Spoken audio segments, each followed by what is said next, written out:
todos brilla la luz de Dios. Esa luz resplandece cada vez que descubrimos al otro en Faro en la Noche. Bienvenidos.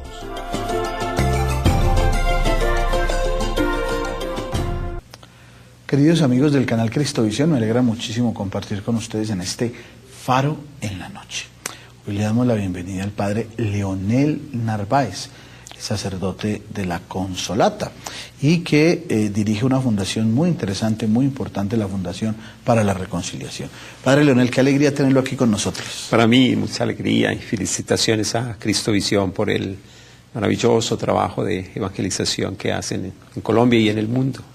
Padre Leonel, usted lleva 10 años trabajando en esta fundación en un tema que es muy importante y muy sensible para todos los colombianos, pero pues para todo el mundo, el perdón y la reconciliación.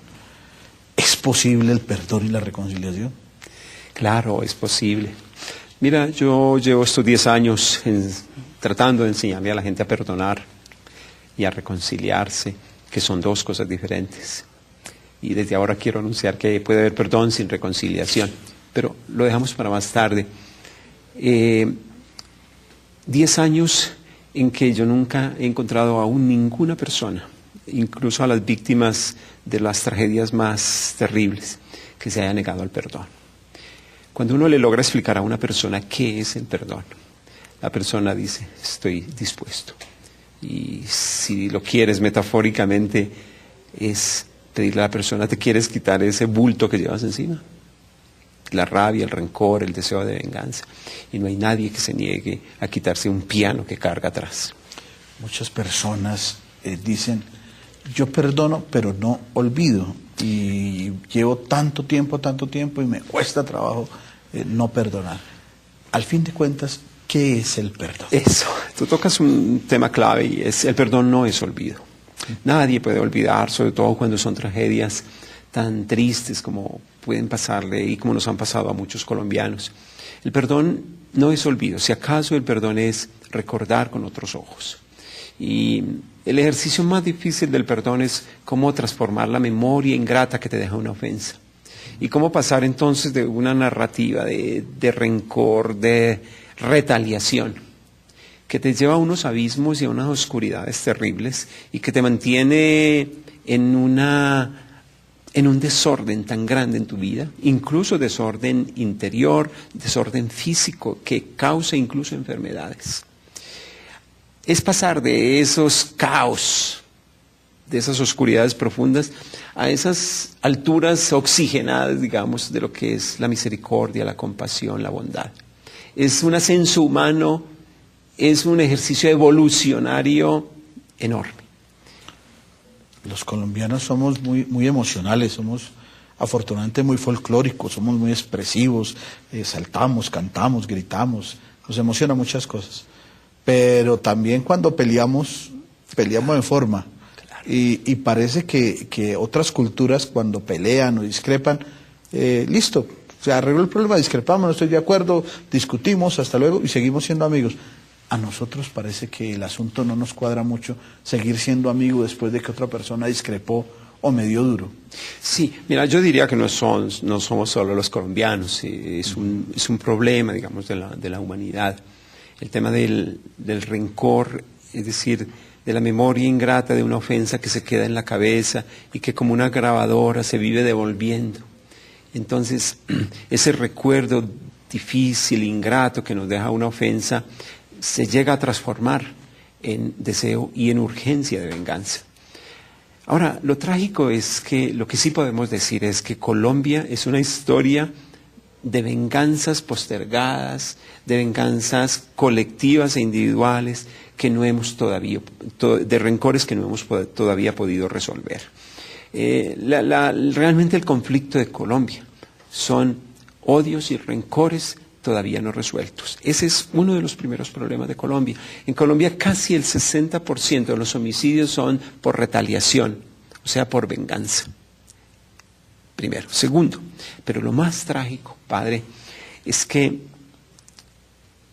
la inspiración tal vez más central al Evangelio de Jesús, que es el perdón, y el perdón de 70 veces y el perdón de lo imperdonable.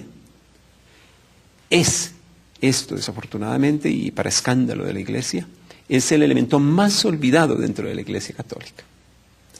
Hay poquísimo desarrollo de teoría y de metodología sobre la espiritualidad, la teoría y la metodología del perdón. Incluso a nivel de ciencias sociales, apenas hace 10, 15 años, las psicologías, las sociologías comenzaron a desarrollar teorías sobre esto. Pero no se sabe por qué, pero el tema del perdón ha sido uno de los temas más olvidados en las ciencias sociales y, como lo digo, para escándalo de nosotros en la Iglesia Católica, uno de los temas más desconocidos e incluso más ignorados por nosotros los sacerdotes, que lo reducimos de pronto al sacramento de la confesión, sin negar la importancia terrible, inmensa que tiene el sacramento de la confesión. Pero no basta, porque hay necesidad de que las personas aprendan todo el ejercicio complejo, difícil, de cómo perdonar y cómo reconciliarse. Sin lugar a dudas, la fundación que usted preside, padre, está trabajando desde hace 10 años en eso, en dar herramientas para saber cómo se perdona. ¿Qué tendría que hacer una persona que en este momento nos está escuchando y dice: yo guardo esto que me hicieron, me duele, lloro, fue injusto, ¿sí? Siempre que hay una ofensa, pues parece que se mira mucho la parte de fue injusto lo que me hicieron. Tal vez no se mira que también la otra persona pudo ser algo responsable del tema. Pero una persona, ¿cómo empieza a perdonar? Una persona empieza a perdonar cuando se hace consciente de que conservar rabias, rencores, es como conservar basura por dentro que se va pudriendo. Las rabias y los rencores son como una culebra que uno deja por dentro, metida, que lo va carcomiendo por dentro. Hasta que uno no se dé cuenta que las rabias y los rencores son una enfermedad terriblemente perjudicial. Y si uno lo descubre entonces que tengo que hacer algo, lo primero que uno debe hacer es buscar ayuda. Buscar ayuda a unas personas que le ayuden a cómo sacarse esa culebra venenosa que uno te lleva por dentro. Esas rabias, esos rencores, lo que nosotros llamamos técnicamente el manejo de la memoria ingrata.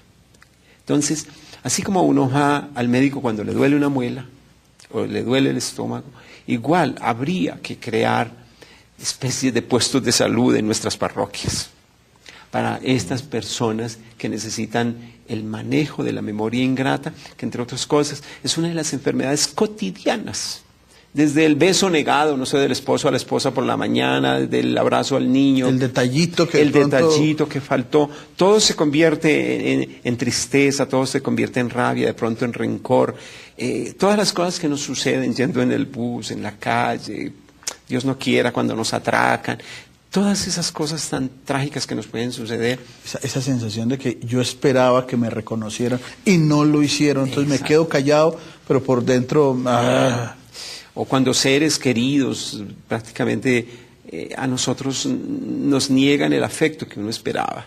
Y entonces son rabias que se van acumulando por dentro. ¿Y cómo hacer para manejar eso? ¿Sí? Entonces, todas esas cotidianidades negativas son las que en el fondo crean relaciones rotas. Eso. Y las relaciones rotas pues generan desafortunadamente violencias, a veces hasta homicidios. Y cuando no, pues muchas enfermedades. Mira que yo te cuento, en Bogotá han logrado reducir muchísimo los índices de violencia, gracias a mucho ejercicio de policía, a mucho, yo diría que también formación ciudadana. Pero Bogotá pierde muchísimos millones de años al año por la mamá que fue golpeada y que le tocó irse para el puesto de salud, o le tocó irse para el bienestar familiar, o le tocó irse donde un abogado, o los años perdidos o el tiempo perdido por el niño que no pudo ir a la escuela porque fue maltratado, o en fin, tantos momentos que suman miles de años cada año que pierde una ciudad por las malas relaciones. Cuando el padre Leonel dice se pierden años, está refiriéndose a tiempo perdido o que la misma persona está perdiendo tiempo precioso de su vida para otras cosas? Claro, claro. De hecho, el solo tiempo que pierde una persona cuando vive devolviéndose a la memoria ingrata del divorcio, por ejemplo, ¿sí? O muchas veces a la ofensa de un noviazgo fallido, o no sé, un amigo, un compañero que nos falló, una palabra que alguien nos dijo y nos ofendió terriblemente. El tiempo que uno pierde por esa ofensa, sumados esos tiempos, eso se vuelve una cifra enorme para una ciudad que incide perversamente en las economías, en el desarrollo de las personas y de las ciudades. Usted decía un tema interesante, el tema de laboratorios en las parroquias. ¿Cómo eran? ¿Consultorios? Consultorios. Esto está interesante. Eso significa que en las diferentes parroquias de Colombia o en las diferentes instancias donde la gente va, tendría que haber como un equipo de personas que escuchar a la persona desahogándose, ¿o claro, qué más? O también generar en las parroquias el ministerio de la reconciliación, ¿sí? Nosotros, por ejemplo, ahorita en Cali tenemos con el señor arzobispo, él creó la Vicaría de la Reconciliación. Sí.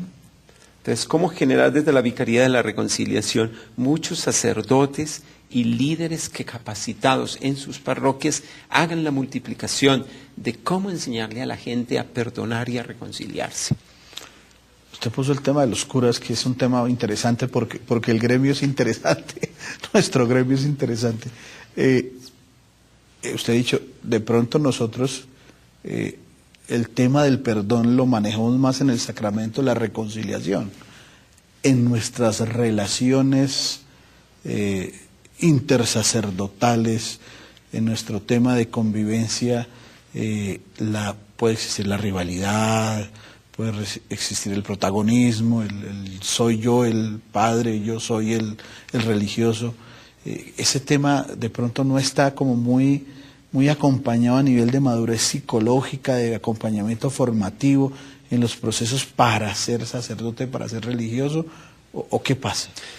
Padre, usted toca un tema, me parece a mí, crítico en la iglesia, nuestra querida y amada Iglesia Católica, y es que nosotros no crecemos más porque no logramos ser todavía un testimonio más fuerte de ese ved cómo se aman de la iglesia primitiva, que fue lo que permitió que se multiplicara enormemente. Miren cómo se aman, así se amaban los primeros cristianos. Y a mí me parece que el tema incluso de la rivalidad entre nosotros, los sacerdotes, y cómo me duele a mí decir estas cosas ante una audiencia que son cristianos fervientes, que nos quieren tanto a nosotros los sacerdotes, pero a la vez qué bonito también mostrarnos, desnudarnos así ante nuestros fieles y decirles ayúdenos, que también nosotros los sacerdotes necesitamos ser más testimonios frescos, poderosos de lo que celebramos. Es que la Eucaristía no es más que la celebración del perdón, de la reconciliación. Tomen y coman para el perdón de los pecados y hagan esto en memoria mía. Lo que celebramos en la Eucaristía no es más que el ejercicio del perdón de los pecados, pero no solamente el ejercicio del perdón de los pecados, que ahí es donde está, yo pienso que el gran pecado de la Iglesia, de reducirlo solo al confesionario. Entre otras cosas porque a nosotros en las parroquias nos toca pensar en formas nuevas del sacramento del perdón, que no se reduzca al sacramento solo con el sacerdote, que yo lo acepto y lo reconozco como un sacramento importantísimo, pero cómo generar otras formas que de pronto vayan aproximando a la persona al sacramento. Entonces, todo ese ejercicio de ayudarle a la gente, a los jóvenes, a las parejas, a los adultos, a un ejercicio del perdón y de la reconciliación que no se puede reducir a esos 3 minutos de confesión, que es de pronto el ejercicio sacramental de la absolución. Ese es un enorme trabajo que tenemos que hacer, pero no quiero ocultar, digamos, la gran pregunta que usted me hacía, y es el gran escándalo para nosotros los católicos es que nosotros los sacerdotes primero tenemos que conocer más el tema. Teológicamente no se está formando hoy a los jóvenes para esto. Segundo, nosotros ya los sacerdotes ordenados tenemos que convertirnos en Eucaristías en signos de amor, en signos de donación. Nos tenemos que convertir en corderos que nos quitamos los pecados los unos a los otros, corderos que limpian los pecados de los compañeros sacerdotes, que ejercitamos profundamente la bondad, la compasión entre nosotros, que nos ayudamos. Y yo creo que ahí está en gran parte la fortaleza, el crecimiento de nuestra iglesia. O sea, no vernos como si usted y sus valiosas cualidades son una amenaza para mí, claro, sino más bien una bendición. Claro. Temas interesantes. Estamos hablando con el padre Leonel Narváez, director de la Fundación para la Reconciliación. Seguiremos conversando después de estos mensajes. Padre Leonel Narváez, estamos en un momento importantísimo para el país. Los diálogos de paz, esperanza de arreglar este conflicto con la guerrilla, pero también hay voces que se muestran escépticas frente a esta situación. Usted en el primer segmento colocó una idea que seguramente la va a desarrollar después, pero no quiero dejarla pasar. Puede haber perdón, pero sin reconciliación. Miremos estas dos cosas, el conflicto y esto de perdón sin reconciliación. Eso. Mira, yo te hago un ejemplo sencillo, y es, yo estoy parado esperando el bus, pasa un carro apenas llovido, y un carro pasa y me bota el barro encima en todo mi vestido. Eso. Yo tengo dos opciones, una de irme y bañarme, o una de quedarme ahí mentando madres al bus, o perseguir el bus, salir corriendo a pegarle, ¿sí? Eso. El segundo escenario se vuelve más difícil persiguiendo el bus, ¿sí? O persiguiendo el chofer. El escenario más normal es que pues, me voy para mi casa y me lavo y me baño, ¿sí? Eso. Mire, el perdón es ese ejercicio. Es un ejercicio íntimamente personal. El perdón no quiere decir que yo voy y me abrazo con el otro inmediatamente, como si yo ignorara todos los temas de verdad, de justicia, de reparación, ¿sí? Incluso de aseguramiento de no repetición. No es eso. Eso ya es reconciliación, ¿sí?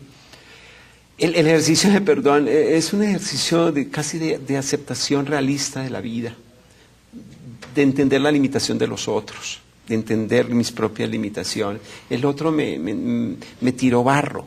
El otro me mentó la madre, el otro me pegó, el otro me maltrató, el otro me divorció, el otro, lo que sea. Eso.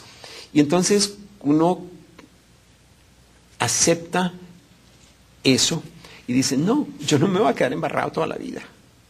Yo voy y me cambio. ¿Sí? La tragedia es que hay personas que se quedan con la ropa, la corbata sucia por años y años y años. Y se quedan víctimas mostrándole a la gente, mire cómo estoy. Mire lo que me hicieron. Entonces, la gran tragedia es que nos quedamos víctimas eternas. Y una de las grandes peligros que tiene Colombia en este momento, digamos, de búsqueda de la paz, es que las víctimas se quieran quedar víctimas.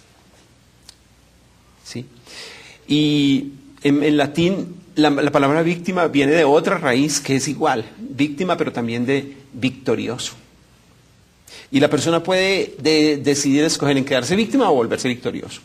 Salir de un trauma, de un dolor que tuvo.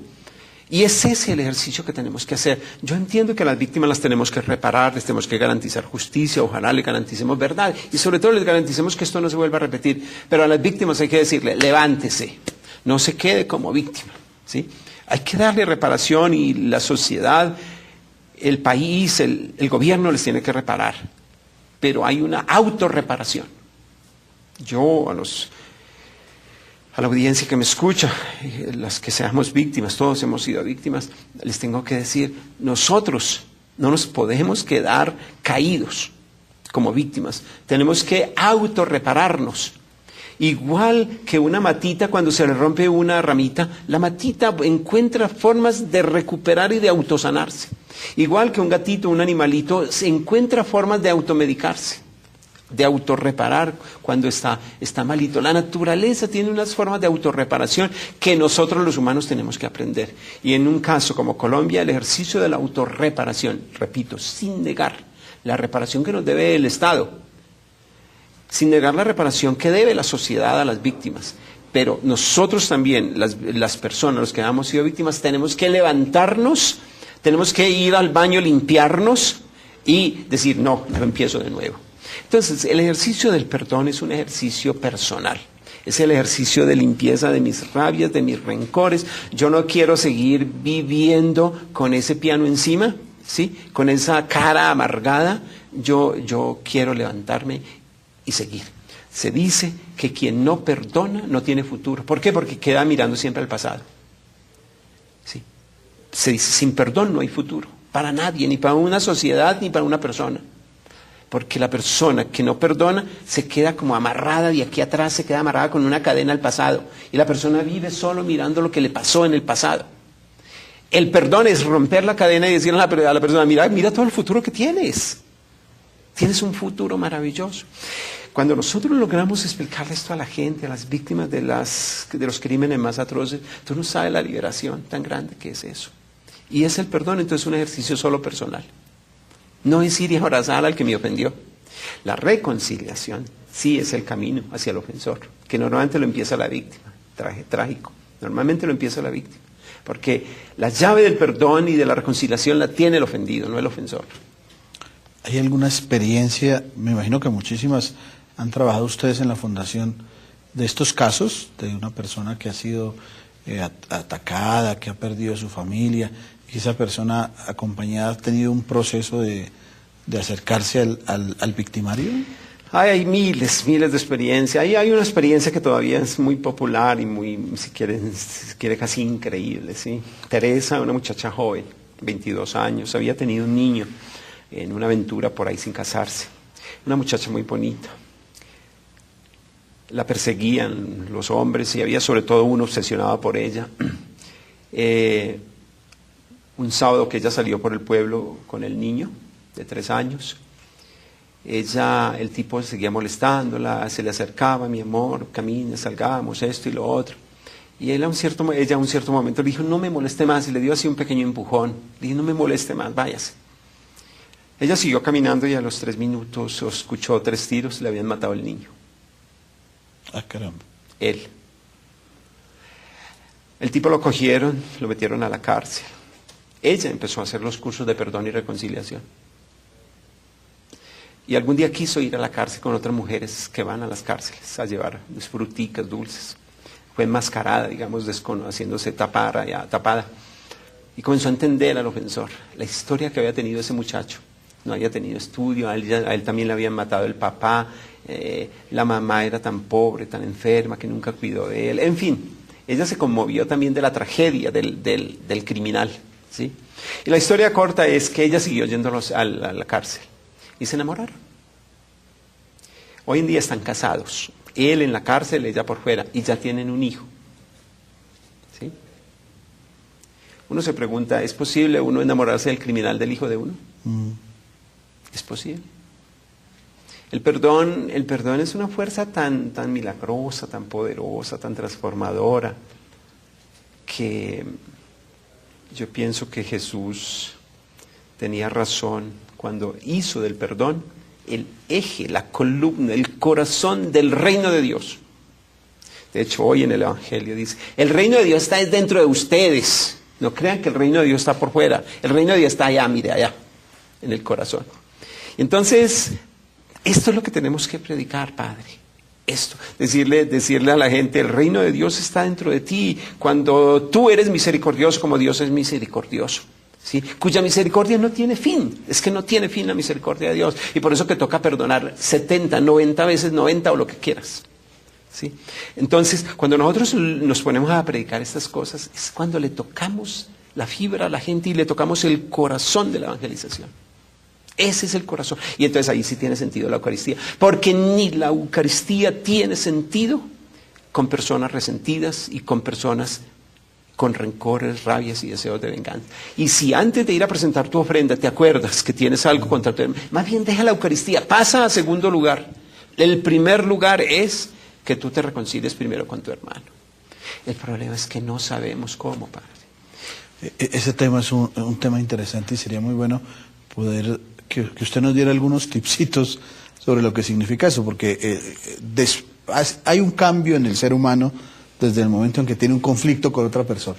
Mientras que es amigo de esa persona, lo ve a los ojos, le charla, le ríe, pero empieza el conflicto y desde ahí ya ni siquiera se van a mirar a la Claro. cara y empiezan las guamas. Mira, y padre, empiezan las el único tipcito que yo le puedo dar es este. En ese momento en que una persona nos ofende y que comienza las ganas de no querer ni verlo más, es cuando empieza en nosotros el cerebro arcaico, el cerebro reptílico, el cerebro viejo a funcionar. Nosotros los humanos tenemos, digamos, dos cerebros, uno nuevo que nos está llevando a la misericordia, a la bondad, a la compasión, ¿sí? A la ternura. Y el cerebro viejo, que es un cerebro reptílico, es un cerebro arcaico, es un cerebro de rabia. Y desafortunadamente, el cerebro arcaico, el cerebro viejo, ese cerebro es más del 90%. Ese tiene más músculo que el otro. Es más pesado. Tiene más neuronas, tiene más hinchada. Tiene mucho más peso en nosotros. Y la realidad, padre, es que tanto para nosotros sacerdotes como para todo el mundo, el cerebro que prevalece en el día es el cerebro viejo. ¿Sí? Por eso Jesús nos dice, no, ustedes ya son personas nuevas. Desde que ustedes se adhirieron a Cristo, ustedes ya son personas nuevas, dice Pablo. ¿Sí? Eso. Y Pablo llega a decir, y nos perdonó y nos nombró ministros de reconciliación. Eso. Entonces, la gran conciencia que tenemos que asumir es, Dios mío, esta persona me ofendió y ya comenzó a funcionar en mí, se me pasó, fue para el cerebro viejo. Yo no puedo quedarme en ser una persona vieja. Yo tengo que pasar a utilizar mi cerebro nuevo, que es el cerebro de la bondad, de la compasión, de la ternura. Han hecho estudios sobre los cerebros de los budistas que hacen meditación, que ejercitan la compasión en sus vidas. Y encuentran cerebros oxigenados, cerebros nuevos, cerebros lúcidos, incluso personas que duran 100 años, 120 años. ¿Por qué? Ese es el cerebro que tenemos que desarrollar nosotros los seres humanos, a través sobre todo nosotros los católicos, los cristianos, a través de la espiritualidad del Evangelio, ¿sí? De la vivencia de nuestros sacramentos. Entonces, el tipcito es muy fácil, es decir, el consejito, la llavecita para eso es muy fácil. Démonos cuenta desde que el momento en que nosotros comenzamos a guardarle rencor a alguien, se nos salió la culebra. El cerebro viejo, el cerebro reptílico, el cerebro arcaico. Y desde ese momento somos personas viejas. Uno se pensaría, bueno, se me salió la culebra. ¿Qué hago? ¿La vuelvo a guardar?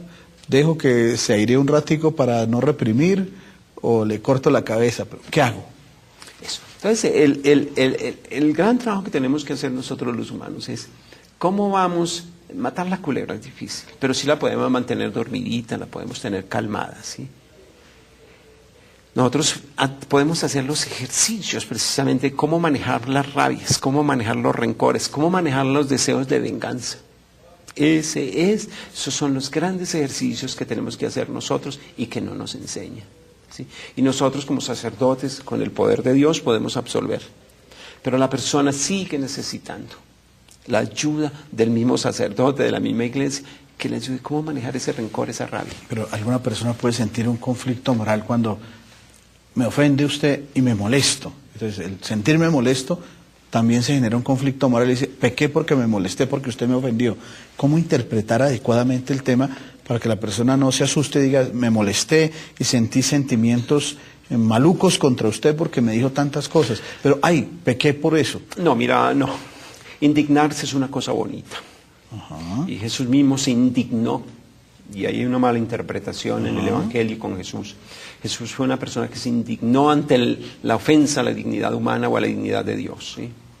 Y yo no digo que nos creemos problemas porque nos indignamos. Y muchas veces es bonito decirle a la persona que nos ofende, mira que estoy indignado por lo que me has hecho. Ajá. Es muy útil, ¿sí? Yo no estoy hablando de reprimir. El problema es cuando la indignación se convierte en rabia y en rencor. Y ese rencor se convierte en deseo de venganza. Eso. Entonces, indignarse es una cosa muy positiva, ¿sí? Ya manejar la rabia y dejar que la culebra comience a comernos por dentro. Eso ya es lo perverso. Haremos una pausa y seguiremos conversando con el padre Leonel. Ya volvemos. Sin lugar a dudas, Padre Leonel, todos queremos la paz. Oramos por la paz y todos los colombianos creo que tienen en su corazón que haya paz. ¿Es una realidad y cómo se construye? Mira, la paz se construye deconstruyendo una imagen que nos hemos creado de enemigos, los colombianos. En los años 50 nos crearon la imagen de conservadores y liberales. Y Colombia vivió una época de violencia grave, donde simplemente por usar un color azul o un rojo, nosotros los colombianos nos matábamos. Y nos generaron rabias y rencores y venganzas, ¿sí? Después vinieron los de izquierda, después vinieron los de derecha, y Colombia no ha sido más que una historia de venganzas, rabias colectivas de unos contra otros. O está conmigo o está contra mí. Contra mí, exactamente. Y yo estoy comenzando a decir en Colombia, cada vez que puedo por ahí, que la paz de Colombia sin duda pasa por resolver unas necesidades objetivas que tiene Colombia. Desempleo, corrupción, falta de salud, falta de mercadeo para los productos de los campesinos. Yo viví 3 años, apoyé las negociaciones del Caguán en los años finales de los 90, en el 1999, 2000. Viví 11 años en el Caguán y uno sabe la ausencia del Estado, ¿sí? Hay necesidades objetivas que hay que resolver para que tengamos la paz. Hombre, que la gente tenga un poquito de tierra, eso es lo más normal, que tenga empleo, que tenga educación, salud. Pero mira, la paz en Colombia pasa porque nosotros los colombianos podamos resolver unas rabias, unos rencores acumulados históricamente entre las personas y a nivel social. Yo estoy diciendo por todas partes, la paz en Colombia, la de Cuba, no basta. No basta. La paz en Colombia, si no pasa por unos ejercicios de perdón social, ¿sí? Y de reconciliación, la paz en Colombia va a quedar mal cocinada y se va a pichar muy pronto. No va a ser una paz sostenible. Porque si los colombianos no hacemos unos ejercicios de perdón y de reconciliación, nosotros vamos a tener una paz muy quebradiza. Pareciera que por la situación de nuestro país, las pretensiones de muchos por el tema del poder social, económico, político, la cosa se viera un poco complicada. ¿Qué podemos decir al respecto? Mira, yo soy muy optimista. Yo pienso que esta va a ser la vez por lo menos de negociar la paz de las élites, la paz política. Como te digo, después queda la paz social. Los colombianos y los que me escuchan tienen que volverse conscientes de que no va a bastar esa paz negociada arriba entre las élites, porque queda la paz por hacer abajo en las bases, ¿sí? Pero la guerrilla, y en especial las FARC, y ahora que posiblemente entren los helenos, ellos saben que si no hacen la paz ahora, se van a demorar otros 2 o 3 presidencias, o sea, unos 12 a 15 años antes de que vuelvan a negociar. Y todos están mayores de 60 años. Eso. O esta es la ocasión para que negocien, o ellos van a morir por allá podridos en la selva, ¿sí? Llenos de musgo y de selva, porque esa es el único futuro que les queda. Qué bueno que me escucharan. Yo soy amigo de Iván Márquez, que está ahorita en la mesa de negociación en Cuba, ¿sí? Qué bueno, Iván, que esta sea la ocasión para que entre todos construyamos la paz.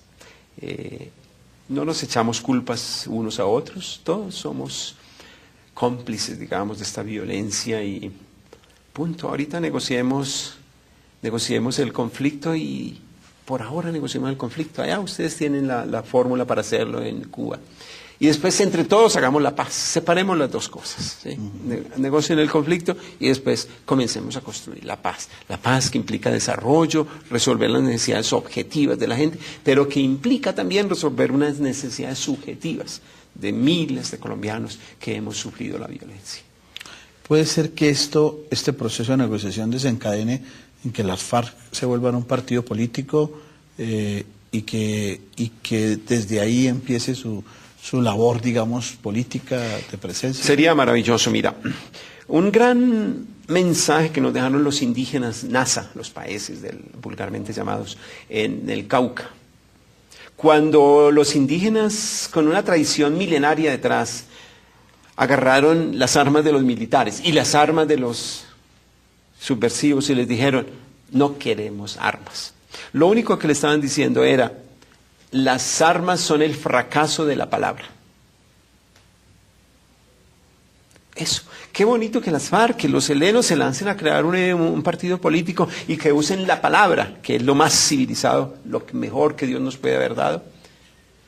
¿Para qué? Para que hagamos política, para que participemos en la democracia, en el progreso de los países. Es que participar, hacer revolución con armas es muy fácil, si se quiere. Pero es lo menos productivo que hay en este mundo. Hay posiciones bastante radicalizadas que siempre van a estar diciendo, pero ¿cómo poder que estos hagan un partido político y hagan presencia? Si han hecho tanto mal. O sea, una posición muy fuerte, uno percibe en el país también de inconformidad y que que tienen que irse a la cárcel, que no se puede negociar con estos delincuentes. Es una posición muy radical, muy fuerte, pero también parece muy apreciada por algunos sectores del país. Frente a eso, a esas personas, ¿qué se les puede decir o cómo pueden ellos ver otra realidad distinta a esa posición como tan fuerte en contra de este proceso? Mira, tomemos un caso concreto. Y hablemos de esas mismas personas que dicen esto. Esas mismas personas son las que creen, ¿sí? Que con sus hijos, que hay que perdonarle muchas veces. Que a los hijos hay que pasarle muchos errores. A los hijos hay que pasarles muchos errores. Y lo saben los papás y lo saben las mamás. Pasarles muchos errores, ¿sí? Mira, Europa terminó el año 47 con 2 guerras encima. Más de 15 millones de muertos. Miles y millones de mujeres violadas, miles y miles de obras de arte robadas entre países. Y los europeos les tocó hacer un acto de sabiduría y decir, Dios mío, vamos a crear un tribunal que se llamó el Tribunal de Nuremberg. Vamos a bregar a hacer justicia lo que más podamos, pero si no, Dios mío, hay que seguir para adelante. Europa no se puede quedar destruida, París estará destruida, Roma, Milán, todo. Hay que seguir para adelante. Crearon un proyecto de desarrollo, el Plan Marshall, y dijeron, vamos para adelante. No nos quedemos mirando el pasado, vamos para adelante. ¿Sabes tú a cuántas personas logró juzgar el Tribunal de Nuremberg? 99 personas. ¿Sí? Eso. Entonces, ahora, Colombia tiene ya una experiencia maravillosa, ¿sí? La ley de justicia y paz que permitió a más de 54.000 en este momento excombatientes reintegrarse, la ley de paz prácticamente le tocó cerrar un ojo y tragarse muchos sapos. ¿Por qué? Porque la ley de paz llegó a decir, quien confiese sus crímenes, quien entregue sus tierras, ¿sí? Quien entregue sus armas, no va a tener ni más de 8 años ni menos de 5. Y esta es la primera ley en el mundo, en todo el mundo. ¿Sí? No hay otra ley en el mundo que logra, digamos, prácticamente como justicia, no solo cerrar un ojo, casi cerrar hasta el otro. ¿Sí? Entonces, los que pretenden pensar que la paz en Colombia se va a resolver llevando a tribunal a todos los ofensores, mira, llevar a 53.000 personas a juicio nos demora más de 120 años. Y ni ellos, ni estos victimarios, ni estos ofensores van a durar, ni los jueces tampoco. Esto es un ejercicio de realismo. Eso. Entonces, sociedades que quieren vivir bien, les toca hacer estos ejercicios, ¿sí? Ahora, entre más se pueda tener verdad, que es un ejercicio importante, para que no se vuelvan a repetir esos ejercicios, entre más se pueda hacer reparación a las víctimas. En este caso, las que debieran prevalecer y ser prioritarios deben ser las víctimas. ¿Sí? Padre Leonel, pero muchas gracias por estar con nosotros, director de la Fundación Reconciliación. Creo que estos temas nos ponen a todos en una actitud de reflexión profunda sobre lo que es el perdón y la reconciliación. El canal Cristovisión es su casa. Y aquí, cuando ustedes quieran, con mucho gusto, vengo a darle los tipsitos que de pronto necesitamos todos. Muchas gracias, Padre. Y a ustedes también muchas gracias. Ojalá puedan meditar, conversar, hacer este conversatorio con el Padre Leonel un motivo de reflexión seria de la manera como estamos todos relacionándonos con aquellos que queremos y con aquellos que son nuestros adversarios. Gracias por ver el mundo con los ojos de Jesús.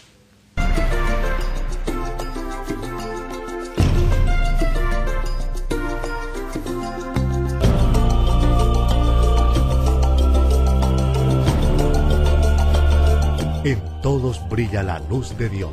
Esa luz resplandece cada vez que descubrimos al otro en Faro en la Noche.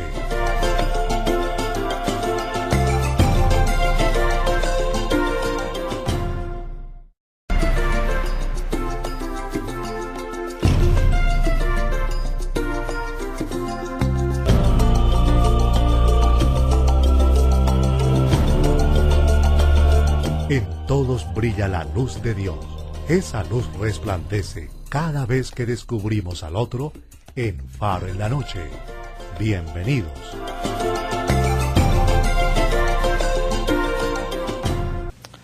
Queridos amigos del canal Cristovisión, me alegra muchísimo compartir con ustedes en este Faro en la Noche. Hoy le damos la bienvenida al Padre Leonel Narváez, sacerdote de la Consolata, y que dirige una fundación muy interesante, muy importante, la Fundación para la Reconciliación. Padre Leonel, qué alegría tenerlo aquí con nosotros. Para mí, mucha alegría y felicitaciones a Cristovisión por el maravilloso trabajo de evangelización que hacen en Colombia y en el mundo. Padre Leonel, la rabia, el rencor, el deseo de venganza, y no hay nadie que se niegue a quitarse un piano que carga atrás.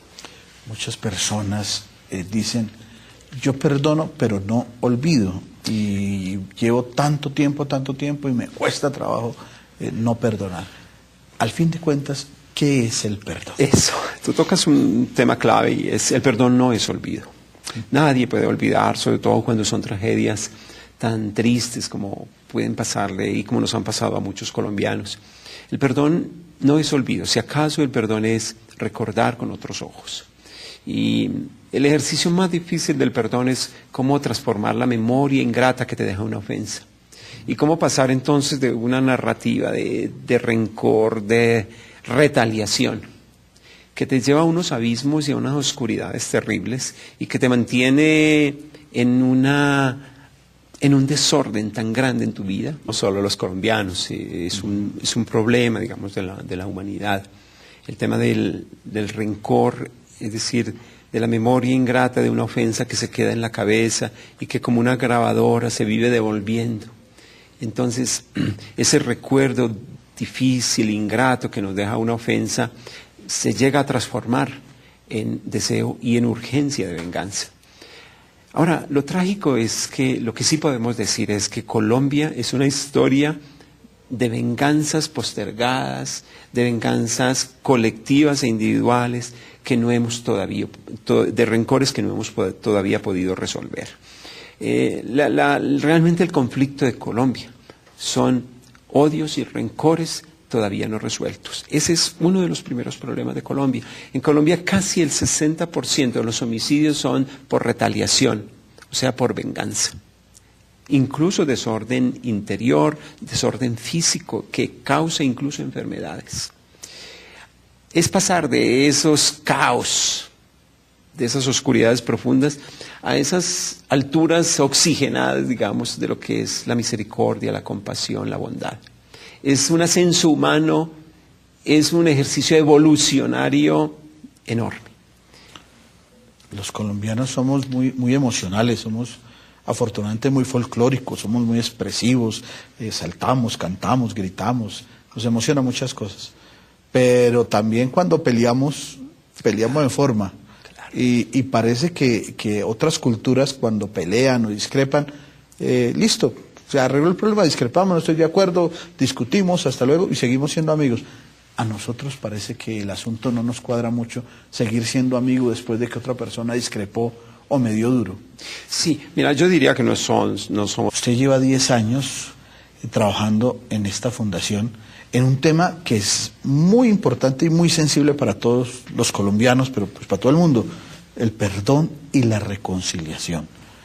¿Es posible el perdón y la reconciliación? Claro, es posible.